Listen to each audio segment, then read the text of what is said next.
자, 조국은 자신이 무엇을 해야 하는지 전혀 이해하지 못했죠. 2013년 11월 9일 날 윤석열 형님이 더럽고 치사해도 버텨주세요 하는 거지. 박범계가 쓴 거를 조국이 리트윗했습니다. 그러니까 그때부터 2013년부터 윤석열이 어떤 사람이라는 것을 조국은 알고 있었던 거지. 자기가 알고 있었던 윤석열은 인사검증을 할 필요가 없는 사람이라는 거야. 그래서 인사검증을 안 했다. 그런데 자꾸 최강욱이 이 사람은 절대 안 된다고 쓴 거야. 그러니까 그거를 뭉갤 수는 없잖아. 그러니까 그것을 중화시키는 거지.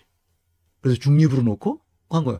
그러니까 노영민이 보기엔 아니 민정실에서 반대한 적이 없다. 조국을 반대한 적이 없다 그러잖아. 무슨 얘기가 벌어졌는지 아시겠죠? 조국은 자신이 무엇을 해야 하는지 전혀 이해하지 못했다는 것을 다시 한번 얘기합니다. 조국은 2018년 1월 검찰개혁 방안을 직접 설명하는 자리에서 특수부 축소를 추진하지 않고 특수부를 또 키웠어요. 이미 검찰이 잘하고 있는 특수수사의 하나요. 검찰이 직접 수사를 인정하는 것. 그것이 검찰개혁의 하나라는 취지로 말했어요. 당시 검찰이 잘하는 수사는 적폐수사였죠. 따라서 특수부 수사를 축소하지 않는 게 검찰개혁이라는 뜻이었다. 그러나 특수부 규모를 늘릴수록 검찰은 더욱 힘을 키우게 되고 개혁은 그만큼 힘들어진다. 정권 후반기에 접어든 2019년 9월 뒤늦게 제대로 된 검찰개혁을 추진한다며 법무부 장관에 오른 조국이 어쩌지 못할 만큼 윤석열 검찰의 힘은 막강해져 있었다. 검찰개혁의 의지가 강한 인물들을 발탁해야 한다는 조언도 지켜지지 않았어요. 노무현 정권 때 검찰개혁 작업에 참여했고 그래서 그때 왜 실패했는지를 감안해서 검찰개혁의 마스터 플랜을 만들었던 문재인 캠프의 전문가들이 청와대나 법무부에 부름을 받지 못하고 그냥 그 마스터 플랜을 종이 쪼가리로 만들어 버렸죠. 누가? 문재인과 조국이. 시스템적 사고와 나아가 조직론적 사고, 전략적 사고가 완전히 결여된. 자기가 뭘 해야 되는지 모르는 거야. 뭘 해야 되는지. 바보죠. 바보. 이재명, 추미애, 송영길 세 분은 홀로 정치인이기에 빛납니다. 돈과 권력에 의한 정치인이 아니기 때문입니다. 세 분은 철학과 비전이 있고 같은 방향을 보고 갑니다. 거짓의 포장이 필요 없는 정치인입니다. 맞아요. 미카 키무라님 잘 보셨습니다. 그래서 그분들이 시민들의 사랑을 받는 겁니다. 아시겠죠? 조국은 자신이 무엇을 해야 할지 알지 못합니다. 그래서 자기가 잘못한 게 있는데도 정직하게 말하지 못하죠. 정직이 최선의 방책이라고 말하지만 사실은 정직은 가장 오래 갑니다. 조국은 오래 갈 가능성이 없죠. 자꾸 거짓말하거든요. 조국은 자신이 무엇을 해야 할지 전혀 몰라요. 윤석열은 이렇게 대답했어요. 이렇게 대답했죠. 적폐청산 수사를 마무리해야 한다. 문재인 정부가 원하는 검찰개혁보다 더 강력하게 개혁할 것이다. 공수처 설치를 지지한다. 그래서 어떻게 됐어요? 조국을 포함한 문재인의 핵심 친구들은 이 과정에서 속았다고 변명하고 있어요. 이 인터뷰 기록에 명시화되어 있다고도 했어요. 그런데 왜 서로 어그리먼트를 안 해요? 합의서를 왜 안 씁니까? 나아가 조국은 서울중앙지검장과 검찰총장 임용 시에는 윤석열이 정의로운 검사라는 사실을 대다수 국민이 알고 있었다고 거듭 주장했어요. 그럼 국민이 알고 있는데 인사검증자도 똑같이 그렇게 알았다면 검증을 안 한 거 아니야. 그럼 일반인이 가서 그냥 그 제비뽑기로 가서 민정수석하지 그래?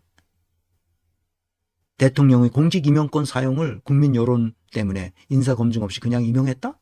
인사검증을 하지 않은 것은 분명한 조국 민정수석의 직무유기예요. 청문회에서 드러난 중대한 거짓말도 조국은 눈 감아 주었어요. 왜 그랬을까? 그것은 자기 이익 때문에 그런 거예요. 이것도 자기 이익 때문에 그렇죠. 윤석열은 문재인 정부의 검찰총장이라는 이 말을 윤 총장 정치질 하지 마라. 직분에 충실하라는 말이었다. 이 말을 들어보면 그 앞에 검찰권 남용에 관한 경고가 문재인이 있었다. 문재인이 이 앞뒤 말을 쭉 보면 이 앞에는 이미 검찰권 남용에 관한 경고가 문재인 입에서 나왔다는 거야. 기자회견 때. 그래서 내가 1시간이 넘는 기자회견을 몇 번을 들었어요. 혹시 검찰권 남용에 관한 어떤 단서가 될 만한 것이 있나 하고 찾아봤는데 없습니다. 조국이 또 거짓말한 거예요. 우리나라 최고 형법자의 위치에 있었던 사람이 의무의 윤리가 아니라 전 근대적인 보은의 윤리, 의리의 윤리 속에서 살고 있는 거예요. 우리나라 철학계의 태두라고 하는 박종훈 교수, 서울대 철학과 교수였죠. 이 사람은 타락해서 박정희의 보좌관 노릇을 했어요. 은수미의 타락을 보세요. 심각합니다. 2019년 9월 조국 사태가 벌어졌고 20년 12월 윤석열이 징계 처분했던 추미애를 해임합니다. 그리고 문재인 정부의 검찰총장이라고 윤석열을 두둔합니다. 검찰 쿠데타가 시작됐고 절정에 이르렀고 승인을 했습니다. 아까 얘기했던 것과 같죠. 조국은 자신이 무엇을 해야 할지 전혀 이해하지 못하고 있습니다. 여기서 이 인터뷰는 다시 들어두지 않겠습니다. 지난 시간에 했기 때문에. 윤석열은 검찰총장을 되려고 환심을 사기 위해서 조국을 대통령 만들어주고 싶다. 한국판 케네디가 되게 하고 싶다. 이런 얘기를 거침없이 하고 돌아다녔어요. 그 얘기가 청와대로 다 들어갔고 박형철 비서관을 통해서 다 들어갔겠지. 그 윤석열을 쓰면 자기가 대통령도 될 수 있다고 생각한 거죠. 도는 거죠. 제정신이 아닌 거예요. 이쯤 되면 제정신이 될 리가 없어요. 근데 본인은 자기는 그거를 전혀 무시했다. 이런 얘기인데 그런 얘기가 통하진 않아요. 인간은 출세의 욕망에 자기 이익에 복무하는 거예요.